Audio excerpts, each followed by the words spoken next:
오늘 함께 보실 하나님의 말씀은 신약성경 사도행전 20장 13절에서 16절까지 말씀입니다.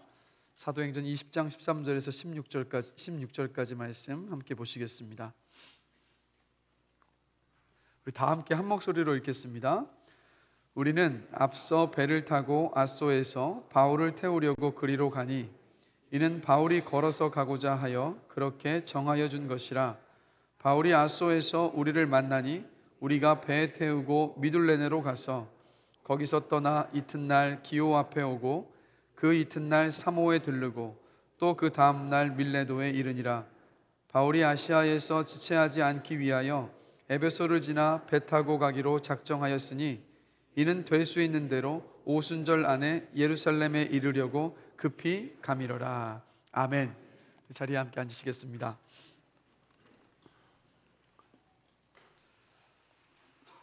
우리 옆 사람 보시면서 잠시 인사 한번 나누시겠습니다. 유대인들이 이렇게 인사를 나눈다고 하죠. 샬롬 하고 인사 나누시겠습니다. 샬롬. 이게 평안하십니까? 라는 뜻입니다. 샬롬. 예.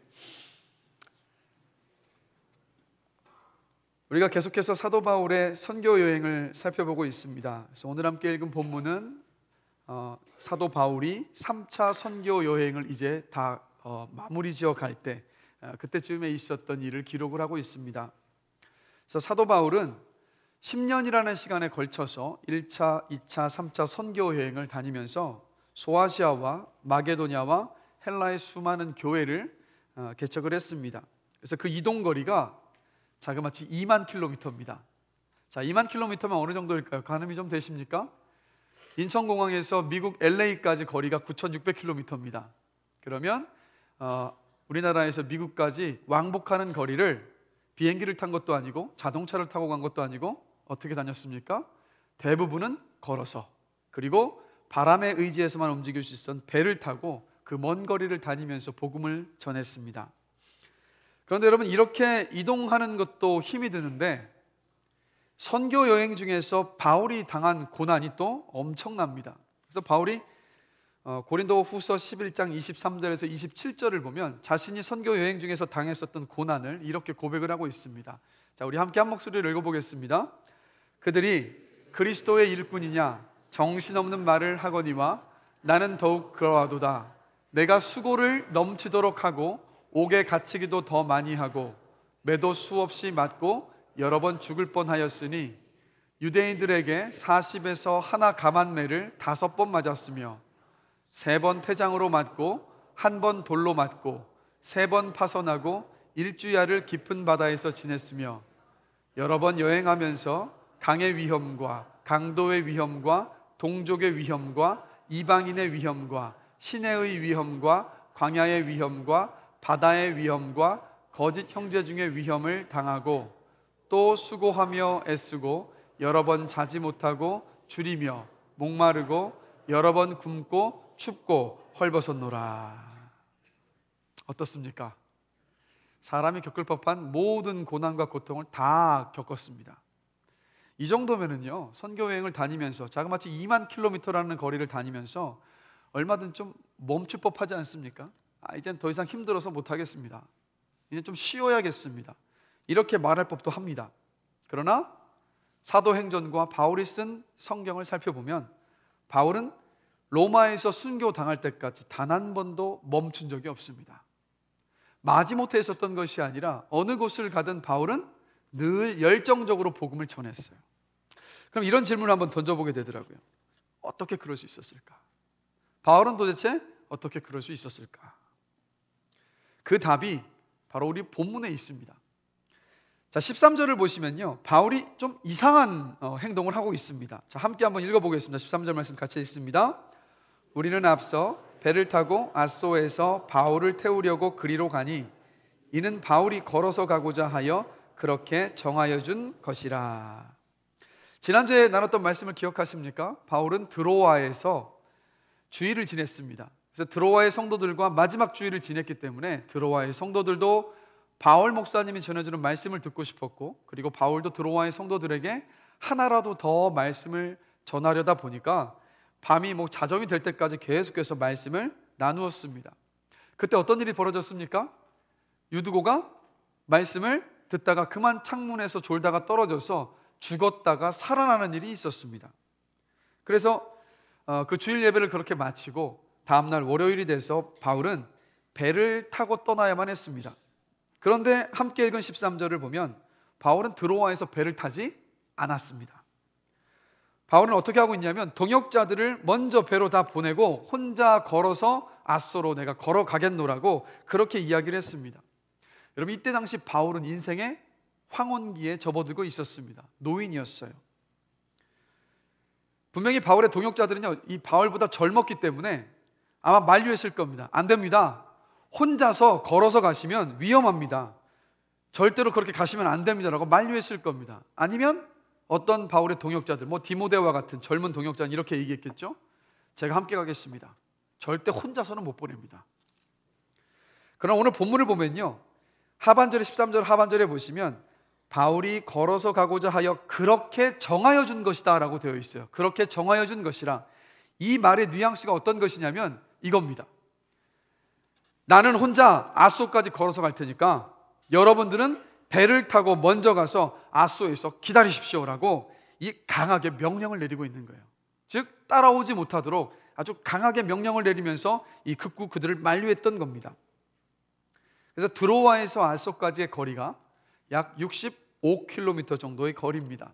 자, 그러면 노인인 바울이 그 거리를 걸어서 가는데 최소한 이틀 이상이 필요했습니다. 그래서 이 길을 홀로 걸으면서 바울은 길에서 노숙했습니다.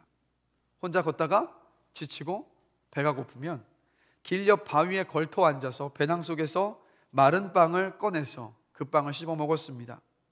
그리고 그렇게 또 걷다가 밤이 되면 대지의 풀을 요로 삼고 그리고 쏟아지는 별들을 이불을 삼아서 노숙을 했습니다.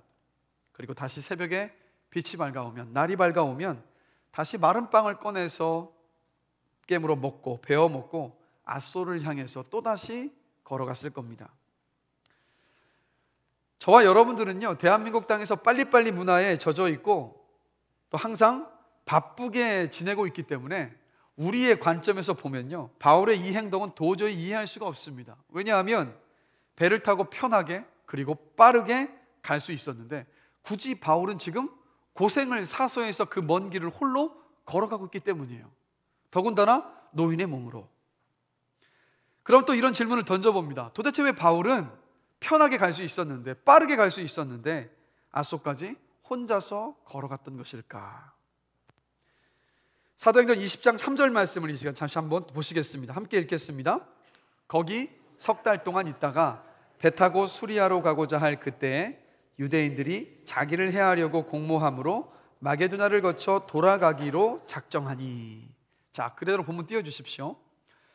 바울의 원래 3차 선교 여행에 마무리하고자 했던 바울의 계획이 무엇이냐면 고린도에서 3달을 머물고 그곳에서 배를 타고 어디로 가는 겁니까? 수리아로 가려고 했어요. 수리아가 지금의 시리아입니다. 그래서 수리아로 가고자 했다는 것이 어떤 의미냐면 바로 자신을 파송했었던 수리아의 안디옥 교회로 돌아가는 것이 바울의 계획이었습니다. 그런데 어떤 일이 있었습니까?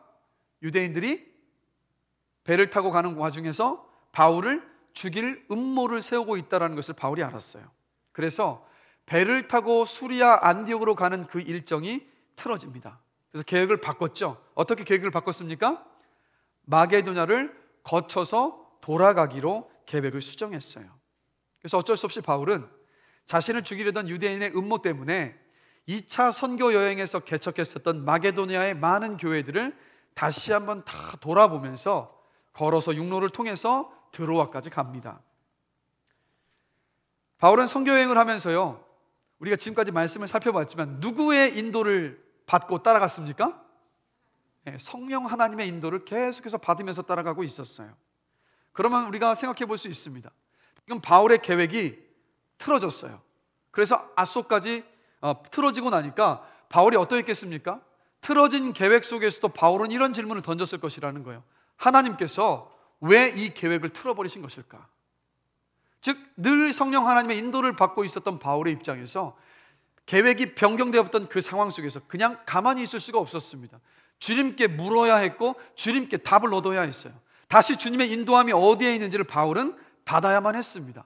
그래서 바울이 무엇을 결심한지 아십니까? 동역자들은 먼저 배로 다 보내고 앗소까지 혼자 걸어가려고 했던 거예요. 왜요?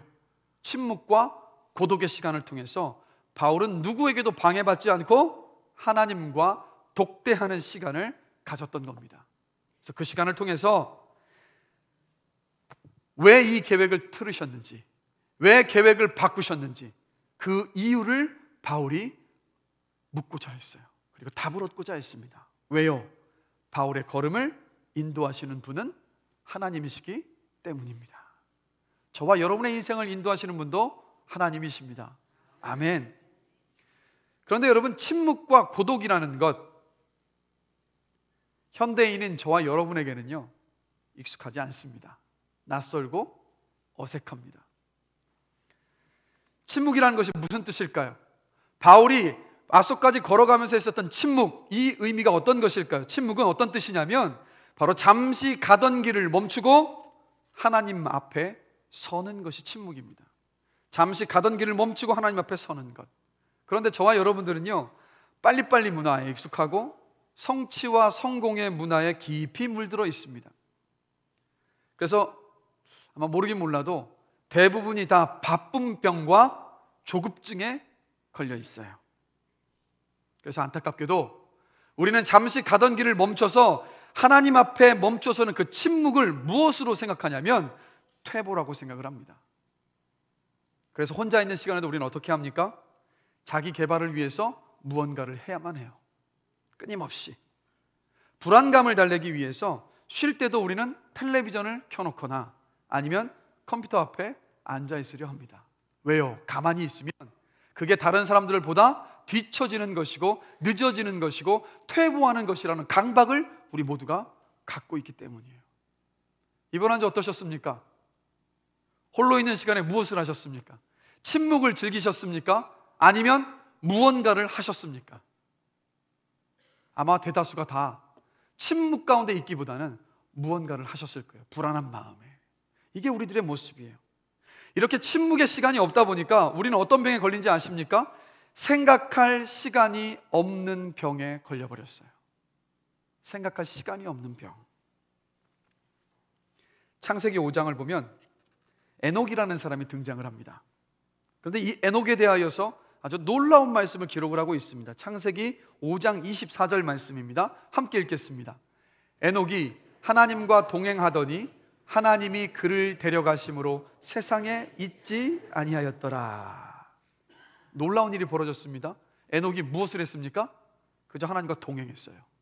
그런데 죽음을 보지 않고 어떻게 됐습니까? 하늘로 올라갔습니다. 무엇을 말하는 것일까요? 하나님은 이미 에녹의 삶을 통해서 영생이 무엇인지를 지금 벌써 보여주고 계셨던 거예요. 영생이 뭡니까? 하나님과 동행하는 것. 그게 영생이에요. 하나님과 동행하는 것이 영생이라면 구원이 무엇이냐? 하나님과 동행하는 것이 바로 구원받은 자의 삶입니다. 그럼 질문 드리고 싶습니다. 동행이 뭔가요? 동행은 한 방향을 향해서 함께 가는 것, 한 목표를 향해서 가는 것이 바로 동행이지 않습니까? 그러면 또다시 질문을 드립니다. 하나님과 동행하는 것은 무엇일까요?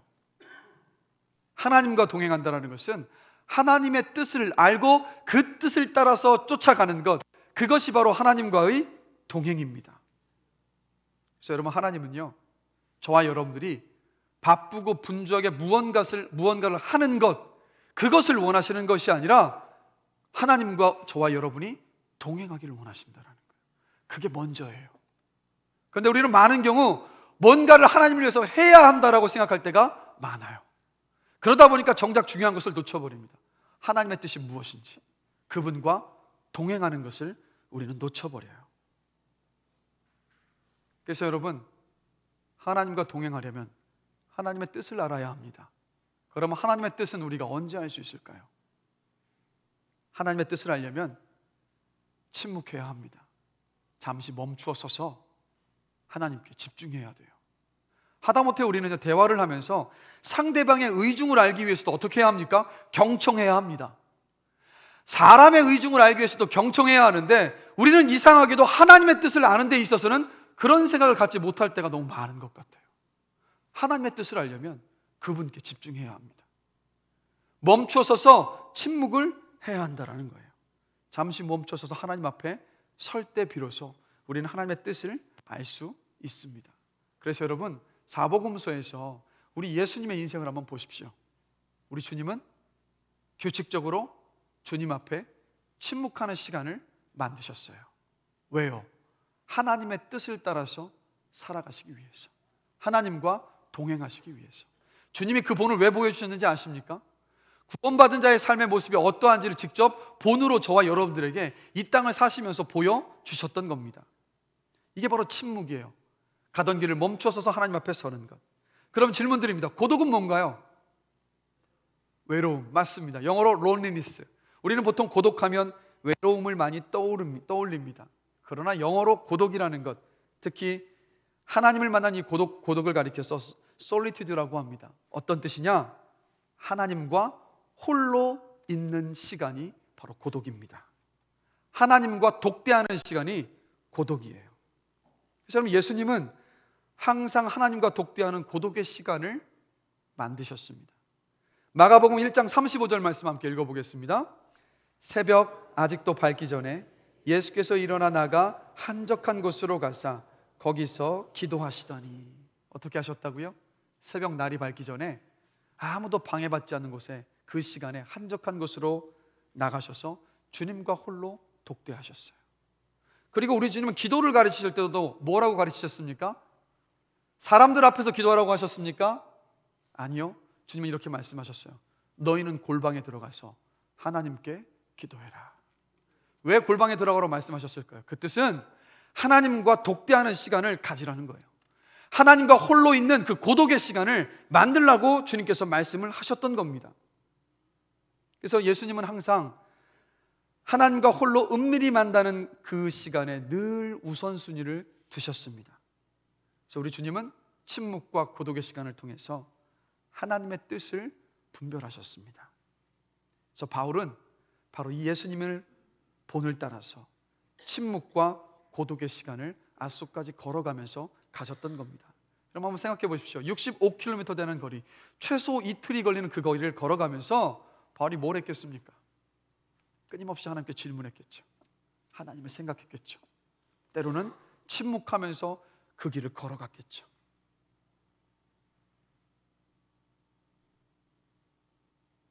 그래서 주님과 독대하는 그 시간을 통해서 바울은 하나님께 큰 은혜를 받습니다. 그 은혜가 어떤 은혜였는지 두 가지를 함께 생각해 보겠습니다. 먼저 바울은 그 하나님과 독대하는 시간, 침묵과 고독의 시간을 통해서 무엇을 얻었냐면 참 그리스도인으로서 이 땅을 살아갈 용기와 힘을 얻었습니다. 자, 드로아에서 아소까지 걸어가기 전에 바울의 계획은 어떤 계획이었습니까? 배를 타고 시리아 안디옥까지 가는 것, 안디옥으로 돌아가는 것이 그의 계획이었습니다. 그런데 아소를 지나서 다시 배를 타고 밀레도까지 갑니다. 밀레도에서 에베소의 장로들을 만났는데 그 에베소의 장로들에게 바울이 마지막 유언을 남깁니다. 이렇게 유언을 남겼습니다. 사도행전 20장 22절 23절 말씀 함께 읽겠습니다. 보라, 이제 나는 성령에 매여 예루살렘으로 가는데 오직 성령이 각 성에서 내게 증언하여 결박과 환난이 나를 기다린다 하시나. 바울이 지금 뭐라고 말합니까? 나는 이제 성령을 매여서 어디로 간다고요? 예루살렘으로 간다. 그 홀로 독대하면서 걸어가는 그 시간을 통해서 하나님의 뜻이 무엇인지를 바울이 알았던 거예요. 안디옥으로 돌아가는 것이 아니라 예루살렘으로 가는 것이 하나님의 뜻임을 알고 말하는 겁니다. 나는 이제 성령에 매여서 주님의 뜻을 따라서 예루살렘으로 갑니다. 그런데 그 다음 이어진 말이 어떻습니까? 거기서 무슨 일을 당할는지 알지 못하노라. 오직 성령이 각 성에서 내게 증언하여 결박과 환난이 나를 기다린다 하시나. 즉 마게도냐에서부터 그 지역에 있는 개척한 교회를 쑥 돌면서 밀레도까지 오는 그 여정 속에서 성령님께서 바울에게 끊임없이 이렇게 말씀하셨던 겁니다. 바울아, 예루살렘에 가면 영광의 면류관이 너를 기다리고 있지 않다. 결박과 환난이 너를 기다리고 있다라고 계속해서 알려주셨습니다. 자, 질문 드리고 싶습니다. 성령님께서 여러분에게 바울에게 알려주셨던 것처럼 거기 가면 영광의 면류관이 기다리고 있는 것이 아니라 핍박과 고난과 환난이 기다리고 있다라고 알려주신다면 여러분 어떻게 하시겠습니까? 어떻게 하시겠어요? 어쩜 저하고 그렇게 똑같으십니까? 여러분, 믿음은 해석입니다. 여러분과 같이 저 같으면 성령님의 경고를 이렇게 해석할 거예요. 아, 성령님께서 내가 안전하게 피하라고 미리 알려주시는구나. 그리고 나서 이렇게 고백할 거예요. 감사합니다, 성령님. 예루살렘으로 가지 않겠습니다. 여러분들도 같은 마음이시죠? 그런데 바울은 이렇게 말합니다. 사도행전 20장 24절입니다. 함께 읽겠습니다. 내가 달려갈 길과 주 예수께 받은 사명 곧 하나님의 은혜의 복음을 증언하는 일을 마치려 하면은 나의 생명조차 조금도 귀한 것으로 여기지 아니하노라. 바울은 전혀 다르게 해석하고 선포를 하고 있습니다. 이게 무슨 뜻입니까? 복음의 증인이 되기 위해서라면 내 앞에 기다리고 있는 결박과 환난도 내 생명을 걸고 다 감수할 것입니다 라고 말하고 있습니다.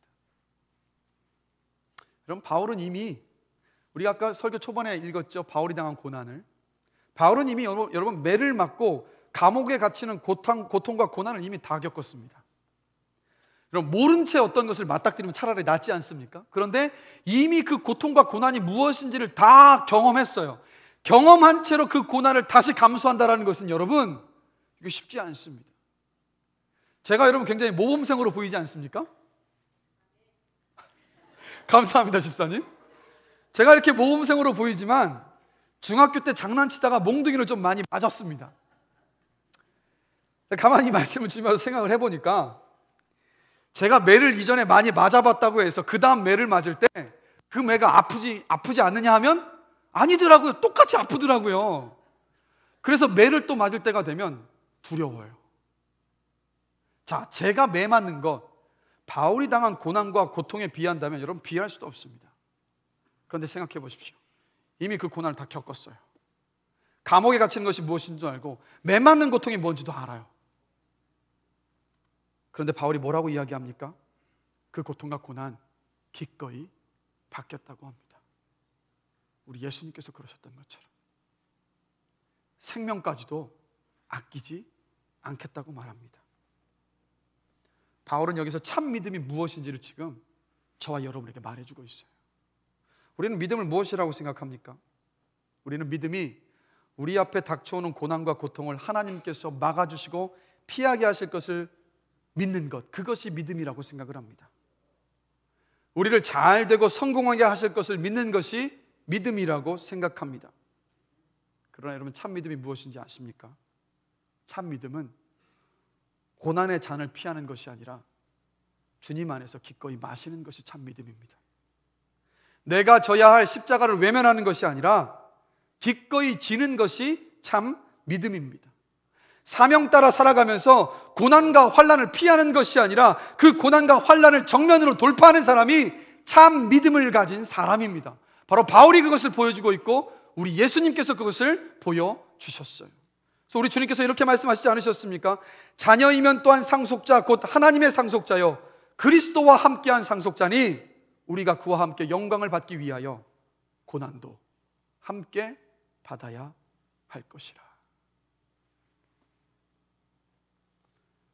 바울은 어떻게 이 믿음을 가질 수 있었을까요? 바울은 어떻게 이 참 믿음을 가질 수 있었을까요? 예루살렘에 가면 결박과 환난이 있을 것이라고 성령님께서 예고해 주셨고, 그리고 복음의 증인이 되기 위해서 나는 내 생명까지도 아끼지 않겠노라고 바울이 고백했습니다. 자, 그 사이에 어떤 일이 있었습니까? 바울이 홀로 하나님과 독대하는 시간이 있었습니다. 아소까지 65km의 거리를 걸어가면서 침묵과 고독의 시간을 통해서 하나님과 깊이 만나는 그 시간이 있었어요. 하나님과 홀로 깊이 만나는 그 시간에 하나님은 바울에게 용기를 주셨습니다. 힘을 주셨어요. 바울은 구약 성경의 많은 말씀들을 외우고 있었을 것입니다. 그럼 그 말씀 가운데서 하나님께서 이 말씀을 생각나게 하셨을 것 같아요. 바로 이 말씀입니다. 이사야서 41장 10절 말씀, 우리 함께 읽겠습니다. 두려워하지 말라. 내가 너와 함께함이라. 놀라지 말라. 나는 내 하나님이 됨이라. 내가 너를 굳세게 하리라. 참으로 너를 도와주리라. 참으로 나의 의로운 오른손으로 너를 붙들리라. 아멘. 주님이 이 말씀으로 바울을 위로하셨을 것이고, 바울을 격려하셨을 것이고, 바울에게 용기와 힘을 부어 주셨어요. 여러분, 그래서 하나님께서 주시는 용기와 힘만이 환난과 고난을 뚫고 지나가게 합니다. 여러분, 우리가 이 땅을 살아가면서요, 그리스도인으로서 무엇이 참이고 무엇이 거짓인지 우리는 다 알고 있습니다. 그리고 무엇이 정의이고 무엇이 불의인지도 다 알고 있어요. 그런데 이상하게도 참을 추구해야 된다는 것을 알면서도 우리는 습관적으로 거짓과 타협을 합니다. 그리고 정의를 추구해야 한다는 것을 알지만 우리는 자주 불의와 손을 잡습니다. 왜 그럴까요? 두려움과 욕심 때문입니다. 참과 정의를 따를 때 당할 수 있는 불이익과 불편과 손해와 소외당하는 것을 두려워하기 때문입니다. 그리고 불의와 거짓으로 더 많은 유익을 누리고 싶은 욕심 때문에 우리는 주님께서 기뻐하시는 길이 무엇인지 알지만 그 길을 걸어가지 않아요. 여러분, 우리가 이 땅을 살아가면서 주님의 뜻을 따라서 세상을 살아갈 수 있는 용기는 오직 살아계신 하나님과 독대할 때 하나님께서 주십니다. 그리고 우리는 왜 주님의 일을 하면서 교회를 섬기고 봉사하면서 번아웃 되는 것일까요? 하나님과 홀로 있는 시간을 갖지 않고 유한한 존재인데 마치 무한한 존재처럼 착각하면서 계속해서 무언가를 하기 때문입니다. 저와 여러분에게 필요한 것은요, 유한하기 때문에 무한하신 여호와 하나님과 독대하는 시간을 가질 때 그 무한하신 하나님께서 유한한 저와 여러분에게 힘을 주시고 능력을 주시고 감당할 수 있는 여력을 주신다는 거예요.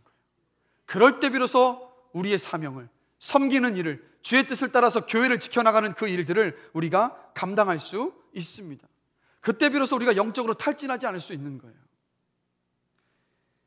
미국 워싱턴에요, 세이비어 교회라는 교회가 있습니다. 굉장히 작은 교회입니다. 그래서 우리나라 출판사인 IBP에서 세이비어 교회 이야기라는 책이 있는데, 이 교회는 작은 교회이지만 그 워싱턴에서 이웃과 사회를 돕는 엄청난 일들을 지금도 펼쳐나가고 있습니다. 그런데 정말 놀라운 것이 무엇이냐면 이 교회에서 일하는 자원봉사자들은요, 평균적으로 20년에서 30년 동안 일하고 있습니다. 저와 여러분들은요, 교회의 어떤 사역을 하면서 한 2, 3년만 돼도 지쳐서 쉬고 싶은 생각이 들 때가 많지 않습니까? 근데 세이비어 교회에서 섬기고 있는 분들은 20년에서 30년을 변함없이 그렇게 섬기고 있어요. 충분히 그 정도 일하면 번아웃이 돼서 지칠 법도 한데 이들은 계속해서 그 자리를 지키면서 섬기고 있습니다. 거기엔 비밀이 있어요. 이 세이비어 교회는요, 한 달에 한 번 봉사자들이 독특한 수양회를 갖습니다. 그래서 수양관에서 오전 9시에 만납니다. 그리고 리더가 거기에 참석했던 모든 이 섬기는 이들에게 오늘 특별히 기도해야 할 기도의 제목을 알려줍니다. 그리고 나서 흩어지게 합니다. 오후 5시까지 수양관 내에서 숲속을 걷든지 기도하든지 무엇을 해도 괜찮아요. 단 이것만은 지켜야 합니다. 침묵해야 돼요. 그리고 홀로 고독한 시간을 가져야 합니다. 오후 5시까지. 완전한 침묵과 고독 속에서 지내고 난 다음에 오후 5시가 되면 그 사람들이 다 한자리에 모입니다. 한자리에 모여서 리더가 나눠줬던 기도 제목에 대하여서, 그리고 자신들이 감당해야 할 그 사역에 대하여서 깨달은 것을 나누는 시간을 가질 때 바로 그 시간에 이들이 회복된 힘을 얻는 거예요. 이런 침묵과 고독의 시간이 세이비어 교회 성도들로 하여금 20년이 돼도 30년이 돼도 지치지 않고 그 사역을 감당할 수 있는 그 힘을 충전시켜 준다는 겁니다. 질문 드리고 싶습니다.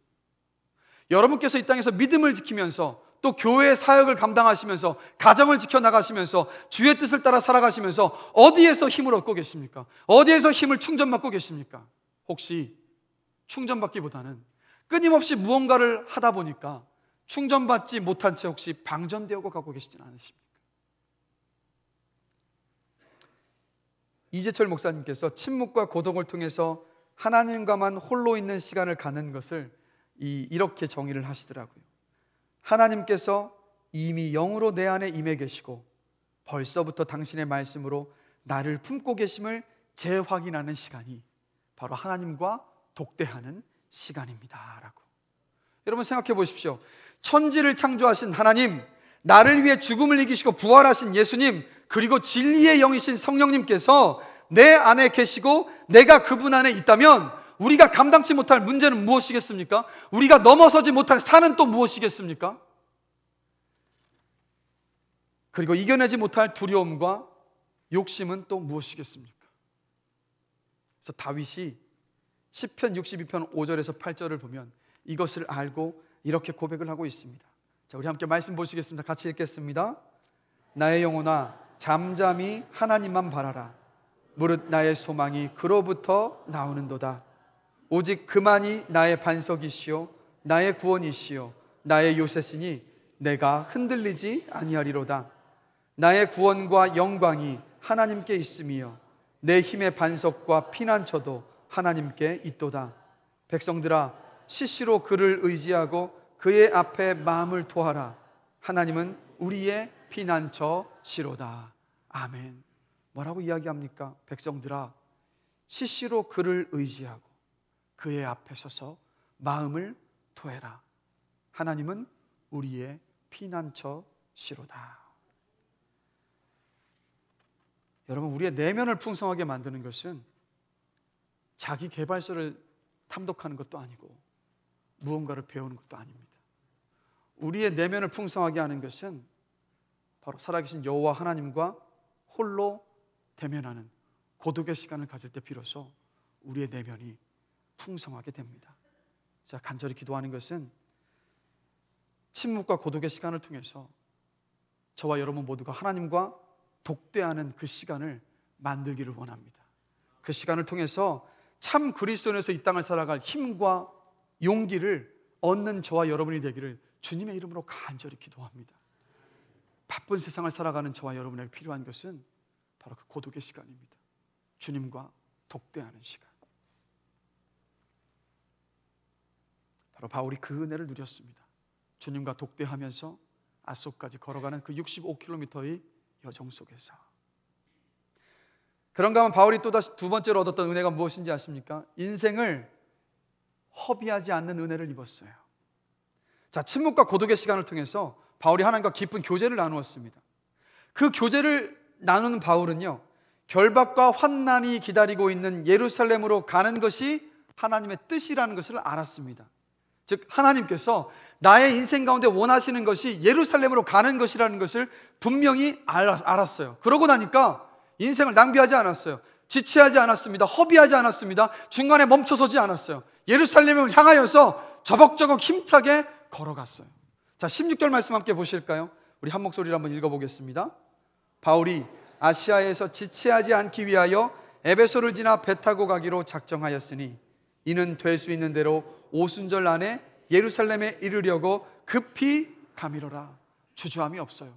망설임이 없습니다. 시간을 허투루 쓰지 않습니다. 낭비하지 않습니다. 허비하지 않습니다. 그곳을 향해서 걸어가는 거예요. 심지어는 3년 동안 복음을 전했던 정든 에베소도 그냥 지나칩니다. 그렇게 걸어갔던 바울은요, 결박과 환난이 기다리고 있는 예루살렘에서 결박당했고 감옥에 갇혔습니다. 그리고 로마로 압송이 되었고 그 로마에서 순교를 당했습니다.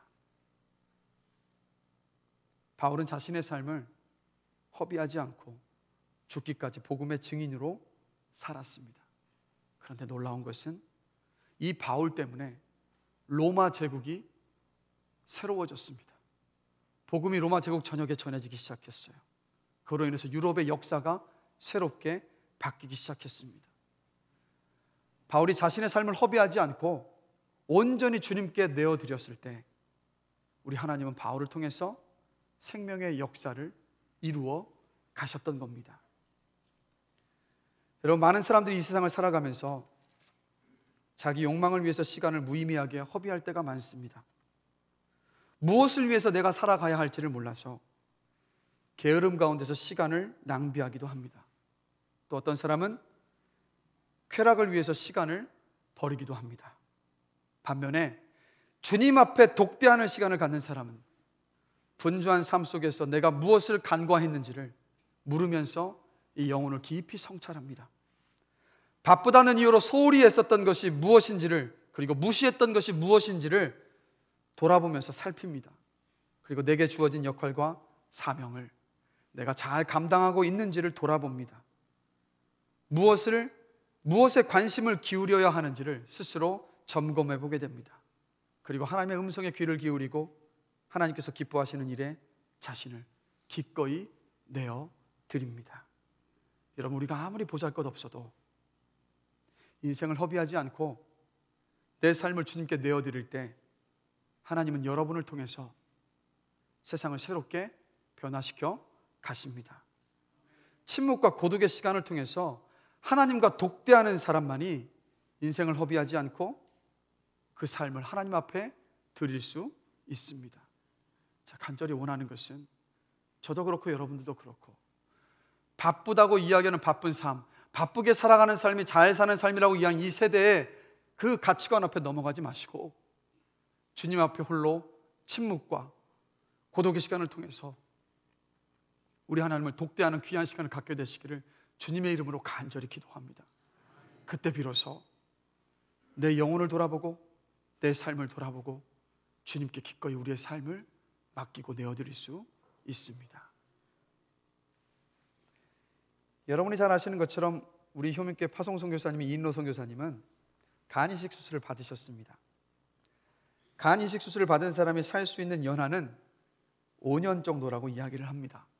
그런데 이인로 선교사님은 지금 19년째 살고 계십니다. 간 경화의 여파 때문에 폐에 곰팡이가 슬어 있으셔서 그것은 위험한 심장과 가까운 위치에 있기 때문에 수술을 하지 못합니다. 그래서 감기를 굉장히 조심해야 합니다. 감기에 걸리면 폐에 있는 곰팡이 때문에 폐렴으로 번져서 위험한 상황에까지 갈 수 있기 때문입니다. 그리고 지금도 2달에 한 번씩 한국에 들어오셔서 주사를 맞으셔야 합니다. 그 면역을 유지하기 위해서. 연약한 육신을 가지고 계십니다. 그러나 그 인생을 주님께 드렸습니다. 근데 그 연약한 인생이지만 주님께 드리자 하나님은 이 연약한 이인로 선교사님을 통해서 필리핀 몬탈반 지역에 기적을 이루어가고 계십니다. 어떤 기적이냐면 가난해서 꿈조차 꾸지 못했었던 아이들이 꿈을 꾸기 시작했습니다. 받기만 좋아했었던 가난한 사람들이 비록 그들이 가진 것은 없지만 자신들이 없는 그 가난한 가진 것을 가지고도 다른 사람들을 돕고자 하는 마음을 품게 되었습니다. 복음을 들고 땅끝까지 가겠다는 사람들이 생겨나기 시작했습니다. 학교가 세워지고 자라나는 다음 세대 아이들이 신앙과 지식을 가진 사람으로 지금 자라나고 있습니다. 그리고 우범지역인 마을이 깨끗해지고 밝아지고 생기가 돌기 시작했습니다. 여러분, 기적은 무엇입니까? 사람이 바뀌는 것이 기적이지 않습니까? 이인로 선교사님께서 자신의 연약함을 하나님 앞에 내어 맡겼을 때 우리 하나님은 선교사님을 통해서 사람이 바뀌어가는, 사람이 변해가는 기적을 그 필리핀 몬탈반 지역에서 지금 이루어가고 계십니다. 근데 그 기적 속에서 선교사님께서 그 기적을 향해서 이렇게 고백을 하십니다. 저는 단 한 번도 교회나 개인에게 내 선교를 도와달라고 손 벌린 적이 없습니다. 그러나 하나님께서 하셨습니다. 그래서 지금도 믿음으로 기도하고 있습니다라고. 저는 말씀을 준비하면서 이런 질문을 또 던져봤습니다. 도대체 이인로 선교사님은 어떻게 자신을 다 이렇게 내어드릴 수 있으셨던 것일까? 도대체 선교사님은 어떻게 이렇게 하나님을 신뢰하실 수 있었을까라는 질문을 던졌습니다. 그러자 그 질문 속에서 1999년에 있었던 그 일이 떠올랐습니다. 1999년에 선교사님은 간 이식 수술을 받으셨습니다. 그 간 이식 수술을 받으실 때 선교사님이 수술실에 들어가시기 직전까지 제가 함께 지켜보고 있었습니다. 수술 후에 선교사님 병문안을 갔는데 그날은 뭔가 달라 보였습니다. 선교사님의 얼굴이 태양과도 같이 밝게 빛나더라고요. 저는 그때 모세가 하나님을 독대하고 나왔을 때 얼굴이 빛나서 수건으로 얼굴을 가리었다라는 그 말이 무엇인지를 그때 제가 이해할 수 있었습니다. 말로 표현할 수 없는데 이게 막 태양과 같은 그 빛이 난다는 것이 아니라 뭐랄까, 이게 막 밝아요. 밝고 생기가 넘치는 그 모습, 저는 잊을 수가 없습니다. 무슨 일이 있었던 것일까 궁금했는데 아니나 다를까 선교사님께서 이렇게 말씀하시더라고요. 지난 밤에 하나님과 독대하며 1시간 반 동안 대화를 나누셨다라는 거예요. 그러면서 저에게 하시는 말씀이, 밖에 있는 나무와 풀들과 새들을 봐봐. 나무와 풀들과 새들이 지금 하나님을 예배하고 있어. 하나님이 우리 사람에게 원하시는 것은 바로 저 새들과 나무와 풀들처럼 온전히 주님을 예배하는 거야 라고 말씀을 하시더라고요. 그래서 저는 잊혀지질 않습니다. 그리고 더 놀라운 것은요, 하나님과 독대하며 1시간 반 대화를 나누신 그날부터 선교사님께서 무엇을 하신지 아십니까? 간 이식 수술을 받으셨기 때문에 이렇게 크게 열고 간 이식 수술을 받으셨어요. 큰 수술, 중한 수술 받지 않으셨습니까? 아직 회복이 안 됐어요. 통증이 있어요. 고통이 있습니다. 근데 하나님과 독대하고 난 그 새벽이 지난 그날부터 선교사님이 무엇을 하셨냐면, 본인이 입원해 있었던 병원 1층부터 꼭대기층까지 다니면서 만나는 의사들에게, 간호사들에게, 환자들에게, 그리고 환자의 가족들에게 복음을 전하셨다라는 거예요. 단 한 번도 이때까지 영어로 복음을 전하신 적이 없으셨던 분이 담대하게 일어서서 닌게를 끌고, 그 아픈 몸을 끌고 이끌면서 복음을 전하기 시작했다라는 겁니다. 어떻게 이렇게 하셨을 것이라고 생각하십니까? 그 이유는 다른 데 있지 않습니다. 그 밤에 1시간 반 동안 살아계신 여호와 하나님과 홀로 독대하는 시간이 있었기 때문에 하나님께서 선교사님께 힘을 주셨고 용기를 주셨고 담대함을 부어 주셨기 때문이라는 거예요. 그래서 선교사님은 필리핀 오지에 아무도 없는 그 자리에 가서 선교를 하실 때도 믿음이 있었습니다. 내가 하나님과 홀로 독대한다면 그분의 능력이 나의 능력이 되고 그분께서 내 사역 가운데 임하여 주셔서 나를 통해서 놀라운 기적을 이루어 가실 것이라는 그 믿음이 있었기 때문에 그 믿음으로 지금까지 사역하고 계시다고 저는 확신합니다. 하나님과 홀로 독대하는 그 시간이 바로 여러분, 저와 여러분들이 하나님께서 부어주시는 힘과 능력과 용기와 담대함을 얻는 시간이라는 것, 그것을 기억하시길 주님의 이름으로 간절히 기도합니다. 여러분, 바울이 특별했을까요? 이인로 선교사님이 저와 여러분과 다른 무언가 특별한 존재였을까요? 그렇지 않습니다. 우리가 똑같은 성정을 가진 사람에 불과합니다. 그러나 침묵과 고독의 시간을 통해서 하나님과 독대했을 때 하나님의 은혜를 주셨고, 지금도 저와 여러분에게 우리 주님은 똑같은 은혜를 부어 주십니다.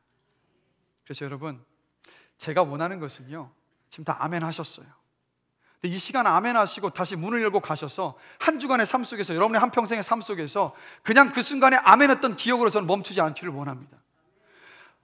바울이 그런 은혜를 입었다면, 그런 능력을 입었다면, 이인로 선교사님이 그 능력을 입었다면, 그렇다면 저와 여러분도 도전해야 하지 않겠습니까? 그렇다면 저와 여러분도 하나님과 독대하는 그 시간의 자리 앞에 서야 되지 않겠습니까?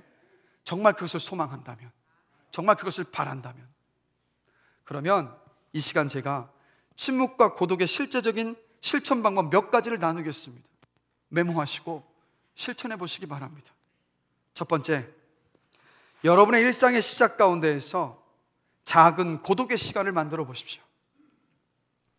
허겁지겁 하루를 시작하지 마시고 아침에 샤워하실 때 이렇게 기도하시면서 시작해 보십시오.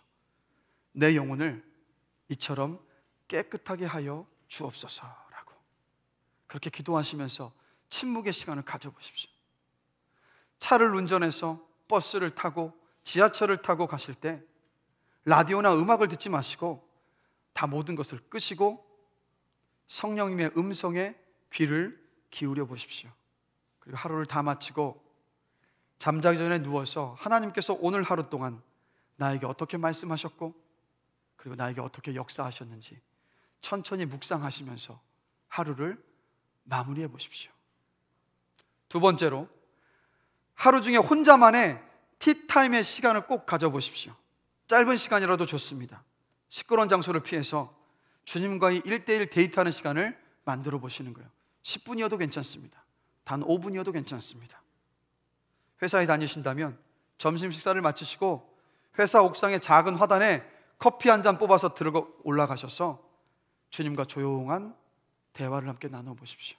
침묵의 시간을 가져보십시오. 아니면 암송하고 있는 말씀을 외우셔도 좋습니다.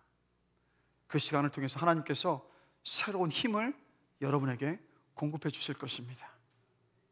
그리고 세 번째로, 침묵의 시간을 갖기 위해서 여러분 평소보다 조금 약간 빨리 일어나는 시간을 일주일에 하루 정도는 한번 가져보십시오.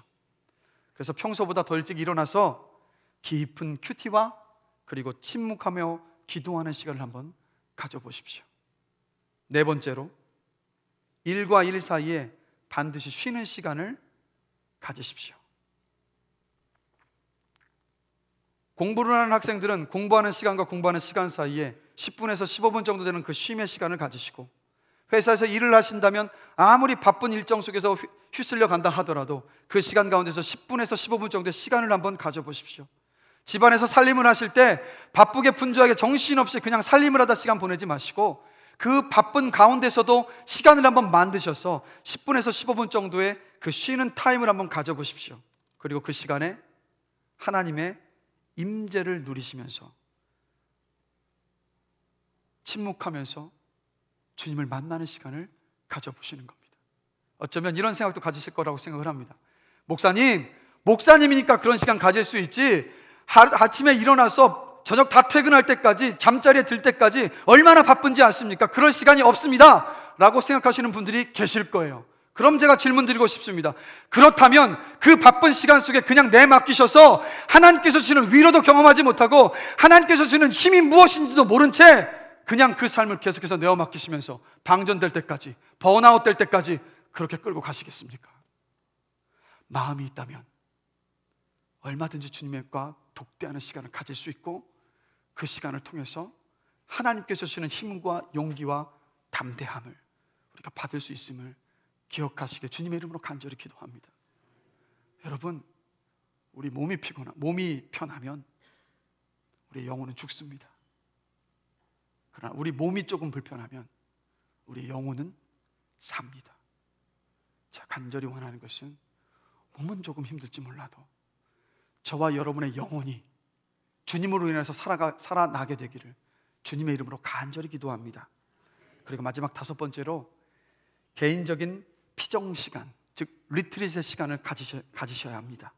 주말이나 공휴일에 가족들과 시간을 보내시는 것도 중요합니다. 그런 시간 가지셔야 돼요. 그런데 홀로 기도할 수 있는 시간을 꼭 가지십시오. 공원으로 나가셔도 좋습니다. 모락산 정상에 걸어 올라가셔도 좋습니다. 아니면 성경책을 드시고 근처에 카페에 가셔서 반나절을 그저 아무것도 하지 마시고 성경책 읽으시면서 침묵하시면서 홀로 리트릿의 시간을 가져보십시오. 그 시간을 통해서 하나님께서 여러분의 그 심령을 채워 주실 것입니다. 이게 바쁜 일상을 살아가는 저와 여러분에게 너무도 필요합니다. 오직 주님께서 힘을 주셔야지만이 우리가 믿음을 지키며 이 땅을 살아갈 수 있으니까요. 그렇게 주님을 깊이 만났을 때 비로소 우리 자신을 주 앞에 내어드리고 생명의 역사를 우리를 통해서 주님께서 이루어 가실 수 있기 때문입니다. 말씀을 마무리하겠습니다. 100년의 인생을 살아도 물거품처럼 흔적도 없이 허무하게 사라져버리는 인생이 있습니다. 그러나 바울처럼 짧은 인생을 살아도 참수형을 당해 죽었어도 시간과 공간을 초월하여서 영원히 살아있는 인생도 있습니다. 어떤 인생을 살기를 원하십니까? 제가 간절히 원하는 것은 침묵과 고독의 시간에 기도와 말씀의 묵상의 시간을 통해서 하나님과 독대하시는 여러분이 되시길 원합니다. 그 시간을 통해서 주님께서 채워주시는 힘과 용기와 담대함으로 충만하게 되셔서 기꺼이 여러분의 삶을 주님 앞에 맡기실 수 있게 되기를 간절히 기도합니다. 그때 하나님은 여러분을 통해서 생명을 살리는 놀라운 일들을 이루어 가십니다. 그래서 그냥 먼지처럼 사라져버리는 인생이 아니라 영원히 기억되는 여러분의 복된 인생이 되시기를 주님의 이름으로 간절히 축복합니다. 우리 이 시간 들었던 말씀을 생각하시면서 함께 찬양하기를 원합니다. 주님과 함께하는 이 고요한 시간, 주님의 보좌 앞에 내 마음을 쏟네. 모든 것 아시는 주님께 감출 것 없네. 내 마음과 정성 다해 주 바라보나이다. 이 시간 찬양하시면서 우리의 삶을 한번 돌아봤으면 좋겠습니다. 얼마나 하나님과 만나셨습니까? 얼마나 하나님과 독대하셨습니까?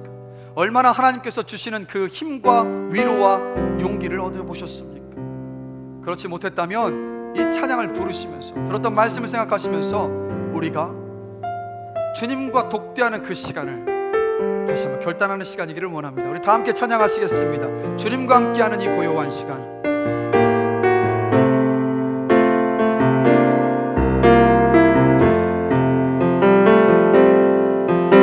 주님과 함께하는 이 고요한 시간, 주님의 보좌 앞에 내 마음을 쏟네.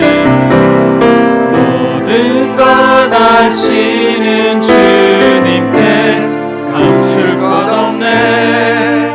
내 맘과 정성 다해 주 바라나이다. 맘 다해 사랑합니다. 온 맘 다해 주 알기 원하네. 내 모든 삶 당신 것이니 주만 섬기리. 온 맘 다해 나 염려하지 않아도 애쓸 것 아시니. 나 오직 주의 얼굴 구하게 하소서. 나 이해할 수 없을 때라도 감사하며 날마다 순종하며 주 따르오리다.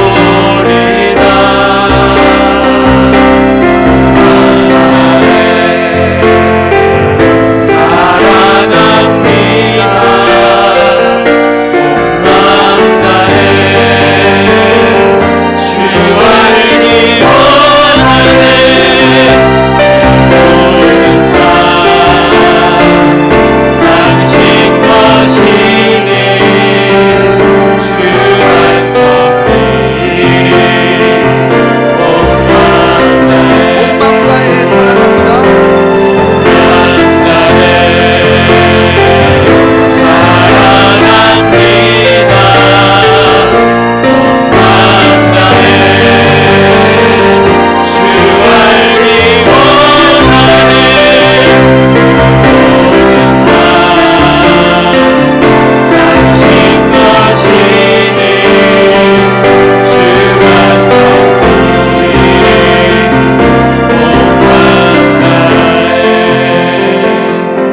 우리 이 시간 들었던 말씀을 생각하면서 잠시 함께 기도하기를 원합니다. 하나님 아버지, 이미 영으로 내 안에 함께 하심에 감사합니다. 당신의 말씀으로 나를 품고 계심에 감사합니다. 세상 속에서 무기력한 그리스도인으로 살고 있는 어리석음을 용서해 주십시오. 아소까지 홀로 묵상의 길을 걸었던 바울을 본받기를 원합니다. 기도를 통해, 말씀을 통해 주님과 독대하는 시간을 갖기를 원합니다. 독대하는 시간을 갖겠습니다. 그래서 하나님의 강하심으로, 하나님의 능력으로, 하나님의 진리로, 하나님의 품성으로 체험을 받아서 주님께 내 삶을 내어드리면서 나를 통해서 생명이 회복되어지는 그 놀라운 일에 제가 쓰임받기를 원합니다라고 이 시간 우리 자신 함께 돌아보시면서 말씀을 붙잡고 함께 기도함으로 나아가시겠습니다. 다 같이 기도하겠습니다.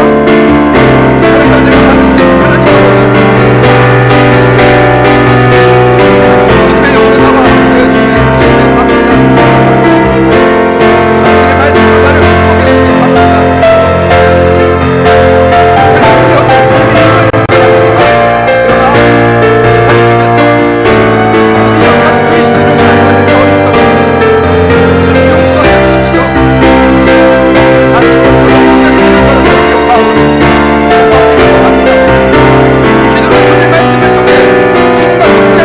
통해 주님과 함께하는 시간을 가지겠습니다. 그래서 하나님의 강하심으로, 하나님의 능력으로, 하나님의 진리로, 하나님의 풍성한 은혜를 받아서 주님께 내 자신을 내어드리며 주님께서 나를 사용하셔서 이 땅에 죽어가는 많은 생명들을 살리는 전의 삶이 되어주기를 원합니다. 하나님 아버지, 오늘도 알려주십시오. 내가 이 시간 결단하오니 하나님 정말 저희가 함께하는 그 시간을 통하여서 주의 능력을 입어서 이 땅에 살아갈 수 있도록 주님을 도우시고 은혜를 더하여 주시옵소서.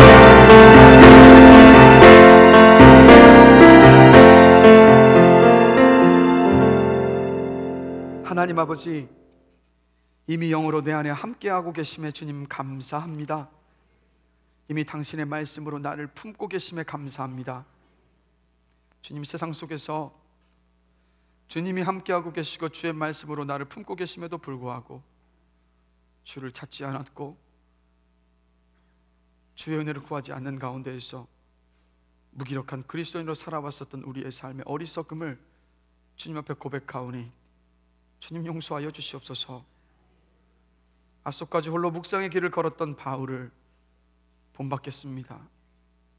기도를 통해, 말씀을 통해 주님과 독대하는 시간을 갖겠습니다. 그래서 하나님의 강하심으로, 하나님의 능력으로, 하나님의 진리로, 하나님의 품성으로 체험받기를 원합니다. 그래서 100년을 살아도 물거품처럼 흔적도 없이 허무하게 사라져버리는 인생이 아니라 바울과 같이 참수형을 당해 짧은 인생을 살아가더라도 시간과 공간을 초월하여서 영원히 살아있는 인생이 되기를 원합니다. 우리 사랑하는 성도들 한 분 한 분들 이 시간 기도하며 결단했던 것들을 기억하며 주님과 홀로 독대하는 시간 속에서 주의 능력을 힘입고 그 인생을 낭비하지 않고 주님 앞에 온전히 드리는, 그래서 주님 앞에 귀하게 쓰임받는, 생명을 살리는 그런 인생이 될 수 있도록 주님께서 축복하여 주시옵소서. 감사합니다. 예수 그리스도의 이름으로 기도드렸습니다. 아멘.